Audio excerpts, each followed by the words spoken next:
অস্ট্রেলিয়ায় ১৬ বছরের কম বয়সীদের জন্য সামাজিক যোগাযোগ মাধ্যম ব্যবহারে নিষেধাজ্ঞা আগামী ১০ ডিসেম্বর থেকে কার্যকর হচ্ছে। বিশ্বে প্রথম এ ধরনের এ নীতির লক্ষ্য শিশুদের অনলাইনে ক্ষতিকর কন্টেন্ট, সাইবার বুলিং, গ্রুমিং এবং অতিরিক্ত স্ক্রিন টাইমের ঝুঁকি থেকে রক্ষা করা। সরকারের ভাষ্য, সামাজিক মাধ্যমের নানান ডিজাইন ফিচার শিশুদের দীর্ঘ সময় ধরে স্ক্রিনে আটকে রাখে এবং যেসব কন্টেন্ট তাদের মানসিক এবং শারীরিক ক্ষতি করতে পারে তা সহজে তাদের সামনে চলে আসে। সরকার নিযুক্ত এক গবেষণায় দেখা গেছে ১০ থেকে ১৫ বছর বয়সী অস্ট্রেলিয়ান শিশুদের ৯৬% সামাজিক যোগাযোগ মাধ্যম ব্যবহার করে এবং তাদের ৭০% বিভিন্ন ক্ষতিকর কন্টেন্ট বা আচরণের মুখোমুখি হয়েছে, যার মধ্যে ছিল নারী বিদ্বেষী পোস্ট, মারামারির ভিডিও, ইটিং ডিসঅর্ডার বা আত্মহত্যার প্ররোচনামূলক কন্টেন্ট। প্রতি ৭ জনের একজন গ্রুমিং জাতীয় আচরণের শিকার হয়েছে এবং অর্ধেকেরও বেশি সাইবার বুলিংয়ের অভিজ্ঞতা জানিয়েছে।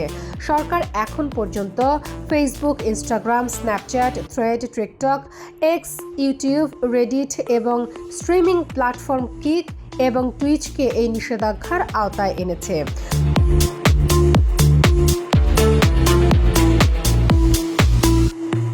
তবে গেমিং প্ল্যাটফর্মগুলো এখনও বাদ রয়েছে, যদিও রোবলক্স এবং ডিসকর্ড ইতিমধ্যে বয়স যাচাইয়ের নতুন ব্যবস্থা চালু করেছে।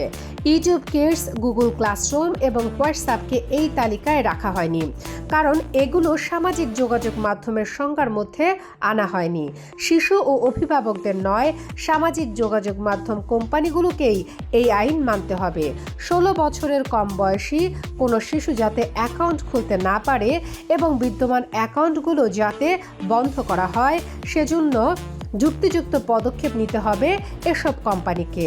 আইন না মানলে সর্বোচ্চ ৪৯.৫ মিলিয়ন অস্ট্রেলিয়ান ডলার জরিমানার মুখোমুখি হতে পারে তারা।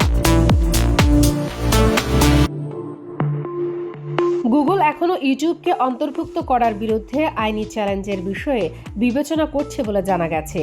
কিক মানে, যেটি অস্ট্রেলিয়ার একমাত্র প্ল্যাটফর্ম হিসেবে তালিকায় আছে, তারা জানিয়েছে তারা সরকারের সঙ্গে গঠনমূলকভাবে কাজ করবে। ইউরোপের কিছু দেশ বয়সসীমা দিয়ে সামাজিক মাধ্যম ব্যবহারের অভিভাবকদের অনুমতির মতো ব্যবস্থা চালু করলেও অস্ট্রেলিয়ার মতো সম্পূর্ণ নিষেধাজ্ঞা আগে কোথাও দেখা যায়নি। ফ্রান্স, ডেনমার্ক ও নরওয়ে কিশোরদের ওপর আরও কঠোর সীমা আরোপের বিষয়ে আলোচনা করছে। বিবিসির সঙ্গে কথা বলা অনেক কিশোর জানিয়েছে তারা বয়স জালিয়াতি করে নতুন অ্যাকাউন্ট খুলছে। অনেকে বিকল্প অ্যাপের নাম ছড়াচ্ছেন, কেউ কেউ ভিপিএন ব্যবহারে পরামর্শ দিচ্ছেন।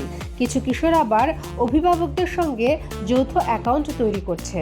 সরকার জানিয়েছে ফেক বয়স দিয়ে খোলা অ্যাকাউন্ট শনাক্ত করার দায়িত্ব সামাজিক যোগাযোগ মাধ্যম কোম্পানিগুলোর।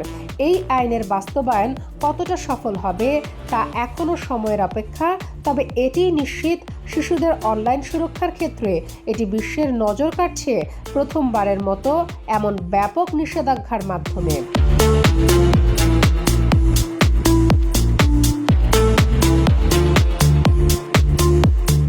শামীমা আক্তার, বাংলা বাজার পত্রিকা, ডিজিটাল।